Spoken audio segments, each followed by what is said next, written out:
have just two little questions, and then hopefully, people begin to formulate what kind of questions you'd like to ask our panel too. And anyway, you're going to have to go down the line with this one. What do you think about diversity within your tradition? And as I look at your panel, I think about, people talk about sort of Sunday mornings being the most segregated time of the week, meaning that there are sort of Black, Latino, Asian, white churches. Very rarely do you have like a super diverse church. There are a couple near here, but it's rare. Or, a few years ago I went to Jerusalem and saw not only dozens of different sects or movements within Judaism, I saw some brothers walking around there too. And I remember sort of looking at them like, there's some black Jews walking around this, and they looked at me like, you're the weird one here right now, buddy. or Brother Malcolm's experience after going to Hajj and praying with white Muslims and Muslims from around the world, and how that kind of just really opened his eyes to broad diversity in Islam. Or even sort of not just ethnically and racially, but within sort of Hinduism and Judaism, the experience of one of the questions was asked about the caste and class diversity within a tradition. Does anyone want to speak a little bit about the diversity within your tradition and the positive aspects of it and the places where there needs to be some growth as well? I'll take that. First, I would say, this is one issue that I often mention in our Friday lectures, is that Islam has a wide diversity. However, when it comes to America, it has a tendency to make Pakistani mosque, African American mosque. In other words, rather than it keeping to its own heritage, it tends to follow what is dictated by society. And when I come and do the Jummah here with the believers here, I see that diversity again. But as I travel to different masajid around the country, sometimes depending upon who invites me, most of the people are from one ethnic group or another. But the challenge for us, for the Muslim now, is to find an agreement in our own souls that, well, is what I'm doing within my faith tradition living up to the standards of the faith tradition? And how am I personally reaching out to my fellow Muslims from another ethnic group or racial group and feeling at home with them? Because for me to have a faith that's as diverse as Islam, but to allow it to be, because it's here in America, to have those different masajid. In fact, this past February 1st, January 31st, we called a meeting to address this, because all the Muslim leaders, because the problem is that you can't engage this society with the same illness and hopefully to be a help to make it better. Right? So if we have truly embraced diversity, then when we, for example, we have the Jummah every year at Independence Mall.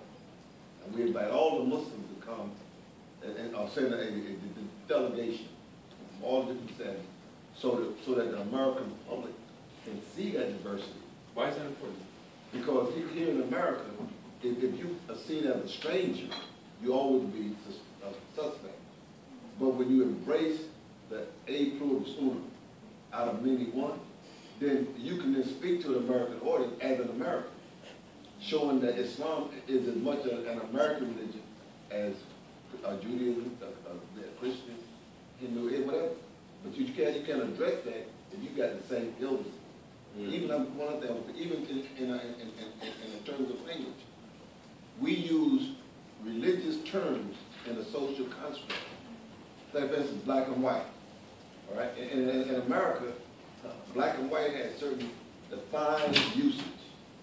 All right, and in Islam doesn't embrace that same thing, because if those who know the Quran, colors are considered defects, not highlights. And the very words themselves, abiyah, aswad, all these are defective words.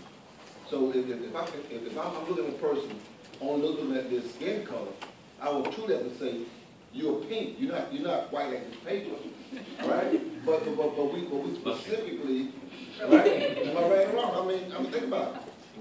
But if Islam comes and says there's no superiority, and they use the word red, or even they translate it as white, in a system of the translation. All right, an Arab over non-Arab, a black over white. That's not really the actual word that it is.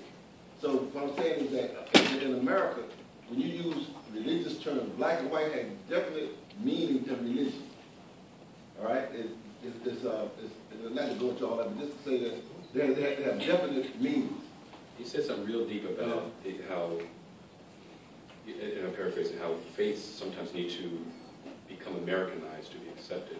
And I think that is around ethnicity and nationality too, this sort of forced assimilation to the majority culture here in order to sort of be successful. So it's why a lot of people who may have locks are forced to cut their locks, or why names had to be changed, whether they were Italian or very Russian immigrant names had to sort of be Americanized there too.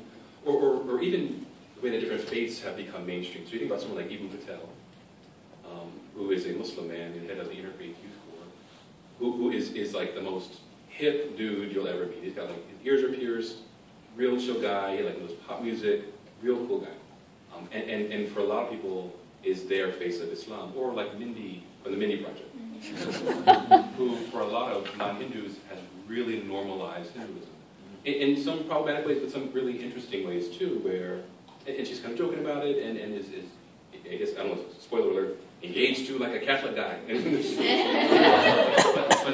is that good that it's kind of becoming so Americanized, or is something lost in there too? I think it's a question. Anybody else want to touch on the diversity within your faith tradition? Yeah. So I think, I mean, as Tess was saying, I mean, and MLK is one who said Sunday morning at 11 is one of the most diverse hours in America. I think there are some deep reasons for that. And I think changing that can't be something, because kind of what you're talking about with like the Americanization, we can't just be like, oh, we need diversity, you have to come worship in our style. And part of what's going on is different worship styles. But I am now worshiping and on part of the staff of a church that has diversity, which is wonderful and challenging and messy and beautiful. And it's, I mean, some of the things we learned is that in the different traditions, we had different opposite color roses for birth and death, which is a little bit of a problem when you like put a rose on the table to signify a baby being born, and half the people think it means that somebody died. Or today, I was sending an email out about wearing hats for Easter. For most of those coming from white Presbyterian churches, maybe wear hats for Easter, not much of a thing.